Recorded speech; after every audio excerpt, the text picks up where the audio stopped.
तो शक्ति का असली मतलब क्या होता है? क्या ये सिर्फ ताकत दिखाने में है या फिर कुछ और? आज ना हम एक बहुत ही पुरानी लेकिन हमेशा काम आने वाली कहानी के जरिए इसी सवाल का जवाब खोजने वाले हैं। एक ऐसी कहानी जो हमें सिखाएगी कि विनम्रता और शक्ति का रिश्ता असल में कितना गहरा है। तो चलिए, कहानी शुरू होती है एक गांव से। आप सोचिए, हरे भरे खेत हैं, चारों तरफ बस शांति ही शांति है। एक ऐसा माहौल जहां लगता है कि यार यहाँ तो कुछ गलत हो ही नहीं सकता। बिल्कुल वैसा ही। अब देखिए, कोई भी कहानी उसके किरदारों से ही तो बनती है ना? तो चलिए मिलते हैं इस कहानी के दो मेन कैरेक्टर्स से, हीरा और मोती। जैसा कि हम देखेंगे, दोनों का स्वभाव जमीन आसमान का फर्क वाला है और यही चीज इस कहानी को दिलचस्प बनाएगी। तो ये है हीरा, कहानी का हीरो। और देखिए, वो सिर्फ ताकतवर नहीं है, उसके अंदर एक बहुत ही दयालु दिल भी है। मतलब ऐसा कॉम्बिनेशन मिलना बहुत मुश्किल होता है। और इसी वजह से हीरा गांव में सबका प्यारा है। उसकी ताकत से लोग डरते नहीं, बल्कि उस पर भरोसा करते हैं। और यहाँ पर कहानीकार ने एक बहुत ही कमाल की चीज की है। हीरा और मोती दोनों को एक दूसरे का एकदम उल्टा दिखाया है। एक तरफ ताकत और दया का मेल है, तो दूसरी तरफ चालाकी के साथ साथ घमंड भी है। और यही वो कॉन्ट्रास्ट है जो आगे चलकर कहानी में एक बड़ा टकराव पैदा करेगा। कहते हैं ना, इंसान का असली रंग तो मुश्किल वक्त में ही दिखता है। तो बस अब कहानी में एक ऐसा ही मोड़ आने वाला है, एक ऐसी घटना जो इन दोनों किरदारों का टेस्ट लेगी और उनकी असलियत को सबके सामने ले आएगी। गांव का वो शांत माहौल अचानक एक दर्द भरी चीख से टूट जाता है। ये मोती की आवाज थी। हीरा ने एक सेकंड भी नहीं सोचा। किसी को तकलीफ में देखकर उसकी मदद करना तो जैसे उसकी आदत थी, और वो फौरन उस आवाज की तरफ दौड़ पड़ा। और यहीं पर कहानी में एक ट्विस्ट आता है। देखिए, जो हीरा दूसरों की मदद करने गया था, वो खुद एक बड़ी मुसीबत में फंस जाता है।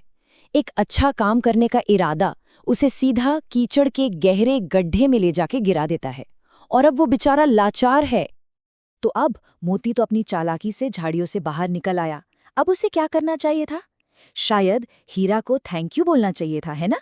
लेकिन नहीं, हीरा को गड्ढे में फंसा देखकर उसका घमंड और बढ़ गया। और यहीं से कहानी का असली मॉरल कॉन्फ्लिक्ट शुरू होता है। तो अब हम कहानी के उस हिस्से में आ गए हैं जहां असली लड़ाई ताकत की नहीं, बल्कि बातों की है। ये वो पल है जहां शब्द किसी भी हथियार से ज्यादा गहरी चोट कर सकते हैं और किसी के कैरेक्टर का असली सच दिखा सकते हैं। तो जरा सोचिए, घमंड में डूबा मोती अब क्या करेगा? वो इस मौके का फायदा कैसे उठाएगा? मदद करने की जगह वो हीरा को नीचा दिखाने की सोचता है। सुनिए जरा उसके शब्द। ये कोई मदद का ऑफर तो बिल्कुल नहीं लगता, है ना? ये तो सीधा सीधा तंज है। क्या मैं तुम्हारी मदद करूं? इन शब्दों से मोती असल में हीरा की ताकत का मजाक उड़ा रहा है। वो अपनी होशियारी को हीरा की मजबूरी पर हावी होते देख रहा है। अब ऐसे ताने सुनने के बाद कोई क्या करेगा? जाहिर है, गुस्सा करेगा, पलटकर जवाब देगा। लेकिन हीरा का जवाब बिल्कुल शांत और बहुत गहरा है। और यहीं से इस कहानी की असली सीख निकलकर सामने आती है।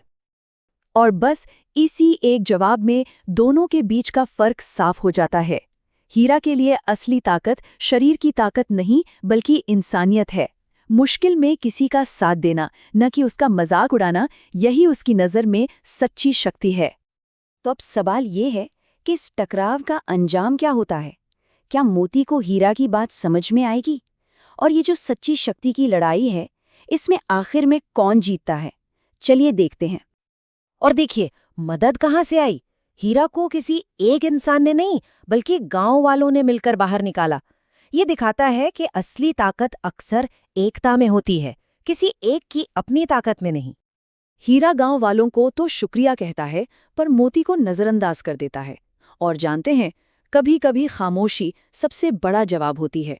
हीरा की ये चुप्पी ही मोती को अंदर तक हिला देती है और उसे अपने किए पर सोचने के लिए मजबूर कर देती है। ये वो मोमेंट है जब मोती को सब कुछ शीशे की तरह साफ हो जाता है। उसे ये एहसास होता है कि उसकी चालाकी और घमंड ने उसे अकेला कर दिया, जबकि हीरा की अच्छाई ने पूरे गांव को उसके साथ खड़ा कर दिया। असली ताकत ताकत दिखाने में नहीं, बल्कि विनम्र होने में है।